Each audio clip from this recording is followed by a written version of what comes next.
किसी ने बड़े कमाल की बात कही है। जब हम चांद को देखते हैं तो भगवान की सुंदरता नजर आती है, जब सूरज को देखते हैं तो भगवान का तेज दिखता है, और जब हम आईने में खुद को देखते हैं तो भगवान की सबसे प्यारी रचना दिखाई देती है, यानी हम खुद। इसीलिए खुद पर भरोसा करना सीखिए। नमस्ते, आप देख रहे हैं कहानी जंक्शन। ये कहानी पुराने ज़माने की है। एक किसान था जो रोज सुबह सुबह अपने कंधे पर एक डंडा रखता और उस डंडे पर 2 घड़े लटका लेता। तालाब से पानी भरकर अपने घर तक लाता। यही उसका रोज का काम था। अब बात ये थी कि वो दोनों घड़े काफ़ी पुराने हो चुके थे और उनमें से एक घड़ा फूट गया था। जब किसान पानी भरता तो उस फूटे घड़े में से पानी रिसने लगता। किसान जब घर पहुंचता तो 2 घड़े पानी की जगह सिर्फ 1.5 घड़ा पानी ही पहुंच पाता। जो घड़ा सही था उसे इस बात पर बहुत घमंड था। वो अक्सर उस फूटे घड़े को चिढ़ाता रहता। देखो, मैं तो किसान का पूरा काम करता हूँ, उसकी मेहनत जाया नहीं जाने देता, और एक तुम हो जो किसी काम के नहीं रहे। किसान को जब सच का पता चल जाएगा तो तुम्हें फेंक देगा और नया घड़ा ले आएगा। ये बातें सुनकर फूटा घड़ा बहुत दुखी रहने लगा। उसे लगता बेचारा किसान इतनी मेहनत करता है, लेकिन मेरी वजह से उसका आधा पानी रास्ते में ही बर्बाद हो जाता है। आखिर मैं किस काम का हूँ। एक दिन उसे रहा नहीं गया।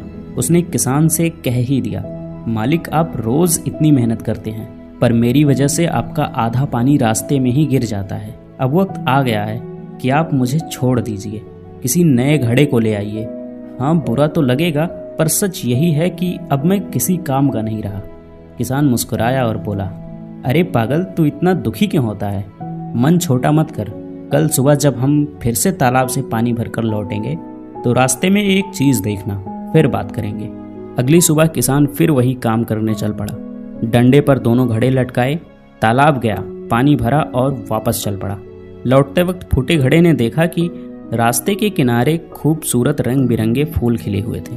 फूल देखकर उसका दिल खुश हो गया। थोड़ी देर के लिए उसकी उदासी दूर हो गई। घर पहुंचकर किसान ने घड़े से पूछा, कैसे लगे फूल? अच्छा लगा ना? फूटा घड़ा बोला, हाँ मालिक, आज रास्ता तो बहुत सुंदर लग रहा था, पर फिर से उदास हूँ क्योंकि आज भी आप पूरा पानी लेकर चले थे, पर घर सिर्फ 1.5 घड़ा पानी ही पहुँच पाया। आपकी मेहनत तो फिर आधी रह गई ना।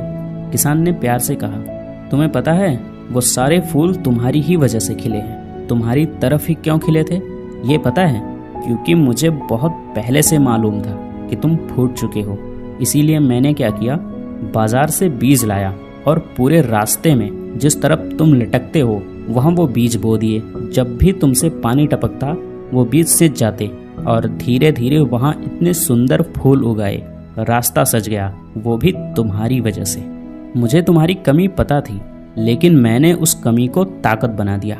दोस्तों, ये कहानी सिर्फ उस फूटे घड़े की नहीं है, ये कहानी हमारी और आपकी भी है। इस दुनिया में कोई भी परफेक्ट नहीं होता, कमियां सब में होती है, लेकिन अगर हम अपनी कमियों पर काम करें और उन्हें अपनी ताकत बना लें तो हमारी कीमत सही घड़े से भी कहीं ज़्यादा हो सकती है। और अंत में मैं यही कहना चाहूँगा कि आप जैसे भी हैं खुद को स्वीकार करें और आगे बढ़ते रहें। मिलते हैं किसी और वीडियो में। कहानी पूरा सुनने के लिए बहुत बहुत धन्यवाद। अगर आपको कहानी अच्छी लगी है तो आप इस वीडियो को लाइक कर सकते हैं और हमारी फैमिली का हिस्सा बनने के लिए चैनल को सब्सक्राइब कर लीजिए।